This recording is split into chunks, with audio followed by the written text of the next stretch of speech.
Education रो पिलामानंकु समस्तंकु स्वागत करछु पिलामाने। आज आलोचना करिबा कोन ना एमसीक्यू प्रश्न शिक्षण तत्व जो अछि शिक्षण ज्ञान प्रस्तुत किबा पर्यवेक्षण शिक्षण किबा शिक्षण रे अभिप्रेरणा एहा उपरे आमे आलोचना करिबा एमसीक्यू प्रश्न। प्रथम प्रश्न हेउछि कोन ना नमूना पर्यवेक्षण पद्धति को केते भागरे विभक्त करा जायछि। एक भागरे दुई भागरे तीन भागरे ना चारि भागरे कौन हम ना उत्तर होची एठी समस्ते लाइव चैट बॉक्स रे आंसर दियंतु। उत्तर होची दुई भागरे नहीं कि कौन ना दुई भागरे बुझियला। तो नेक्स्ट प्रश्न देखिबा पर्यवेक्षण शिक्षण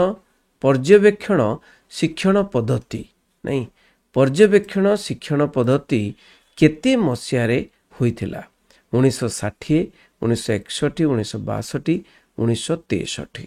तो उत्तर कौन हम उत्तर होची एठी 1963 मसियारे हितला कौन 1963 मसियारे। पर्यवेक्षण शिक्षण पद्धति रे प्रतिष्ठाता किए थिले प्रतिष्ठाता पर्यवेक्षण शिक्षण पद्धति रो कौन हम ना बांदुरा वालट्स ना कोलर ना कोफिका ना पावलव कौन हम ना बांदुरा ओ वर्ल्ड्स। तेणु नेक्स्ट प्रश्न शिशुर गोटे शिक्षण वास्तव जीवन सहित जड़ित लेख गोटे शिक्षण वास्तव जीवन सहित जड़ित लेख कौन गछ पहाड़ खेल पड़िया ए समस्त कौन हम ना शिशु गोटे शिक्षण वास्तव जीवन सहित जड़ित होची किए खेल पड़िया नहीं कि।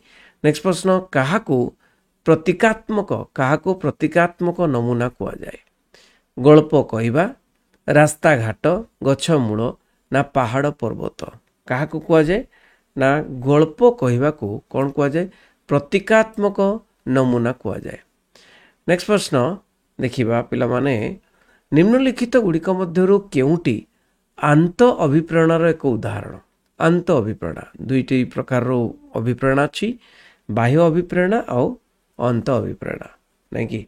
तेणु बाह्य अभिप्रेरणा अंत अभिप्रेरणा भितर केउटी अंत अभिप्रेरणार एक उदाहरण प्रशंसा करवा पुरस्कार दवा प्रतियोगिता ना आग्रह। देख सब भितर कोटा आसे आग्रह नहीं कि आग्रह होची भितर आसे।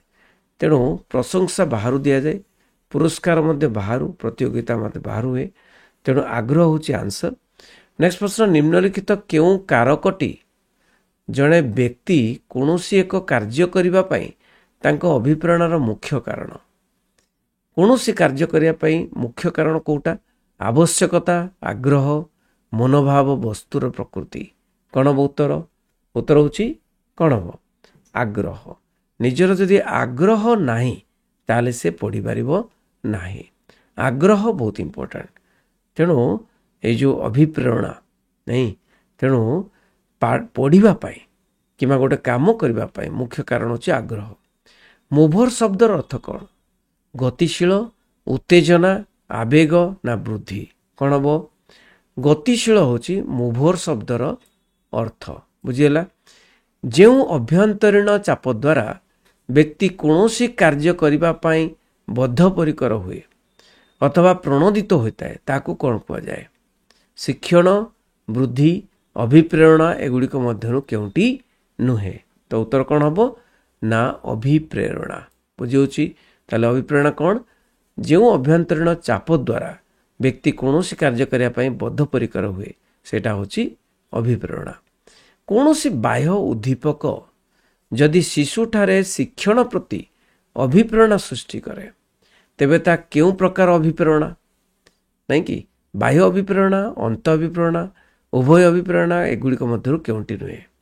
तो उत्तर होची कौन ना बाह्य अभिप्रेरणा बाहर कुआइछि परा नहीं कि। देख पिला माने बाह्य अभिप्रेरणा कहीं ना कौन से बाह्य उद्दीपक ये कौन कुआइछि बाह्य उद्दीपक कुआइछि नहीं कि। नेक्स्ट प्रश्न अभिप्रेरणा बा मोटिवेशन केउ शब्द रु आछि नहीं 6 नंबर प्रश्न देख अभिप्रेरणा बा मोटिवेशन केउ शब्द रु आछि एटी मूवमेंट मूवर मोटिव ना केउटी नुहे कौन हम उत्तर होची कौन ना मूवर शब्द रु आछि को शब्द रु मूवर शब्द रु। तापर देख ଯେଉଁ ବ୍ୟକ୍ତି ନିଜେ ଯେଉଁ କାର୍ଯ୍ୟ ପ୍ରତି ଅଭିପ୍ରେତ ହୋଇଥାଏ ତାହା କି ପ୍ରକାର ଅଭିପ୍ରେରଣା? ବାହ୍ୟ ଅଭିପ୍ରେରଣା, ଆନ୍ତ ଅଭିପ୍ରେରଣା, ଉଭୟ ଅଭିପ୍ରେରଣା ଏଗୁଡ଼ିକ ମଧ୍ୟରୁ କେଉଁଟି ନୁହେଁ? ନିଜେ ଯେଉଁ କାର୍ଯ୍ୟ ପ୍ରତି ଅଭିପ୍ରେତ ହୁଏ ତାହେଲେ ଏଇଟା କ'ଣ ହେବ ନା ହେଉଛି ଭିତରୁ ମାନେ ଆନ୍ତ ଅଭିପ୍ରେରଣା। ଏକ ଜୈବିକ ପ୍ରାଣଦାନର ଉଦାହରଣ ହେଉଛି କ'ଣ? ତୃଷା, ନିରାପତ୍ତା, ସାମାଜିକ ସମ୍ମାନ ନା ମୂଲ୍ୟବୋଧ। ଏକ ଜୈବିକ ପ୍ରାଣଦାନର ଉଦାହରଣ ହେଉଛି କ'ଣ ନା କ୍ଷୁଧା। କ'ଣ? କ୍ଷୁଧା। କ୍ଷୁଧା ବି ହେବ, ତୃଷା ବି ହେବ। କ୍ଷୁଧା ହେବ, ତୃଷା ହେବ, ନାଇଁ କି? ଆଚ୍ଛା, ନେକ୍ସଟ ପ୍ରଶ୍ନ, କେଉଁଟି ସାମାଜିକ ପ୍ରାଣଦାନ ନୁହେଁ? ସାମାଜିକ ପ୍ରାଣଦାନ ନୁହେଁ। ସହଯୋଗିତା, ନିରାପତ୍ତା, ସମ୍ମାନ ସାମାଜିକ ପ୍ରାଣଦାନ, କିନ୍ତୁ ତୃଷା ବା ଶୋଷ ଲାଗିବା ଏଇଟା ହେଉଛି ଜୈବିକ ପ୍ରାଣଦାନ। ମାନବ ଅଭିପ୍ରେରଣା ଉପରେ କିଏ ଅଧ୍ୟୟନ କରିଥିଲେ? ହାରୋଲ ନା ବର୍ଲିନ୍, ମୁରେ ନା ଲ୍ୟୁଇନ୍?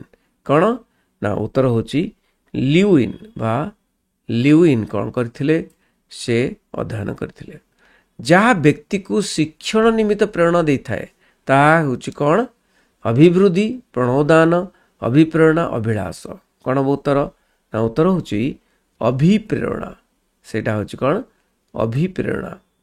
ଏଗୁଡ଼ିକ ମଧ୍ୟରୁ କେଉଁଟି ଅଭିପ୍ରେରଣା ସହ ସମ୍ବନ୍ଧିତ? କେଉଁଟି ସମ୍ବନ୍ଧିତ? ଅଭିଳାଷ ସ୍ତର, ମାତୃତ୍ୱ ପ୍ରାଣଦାନ ନା ସମ୍ବନ୍ଧନ ଆବଶ୍ୟକତା, ଏ ସମସ୍ତ।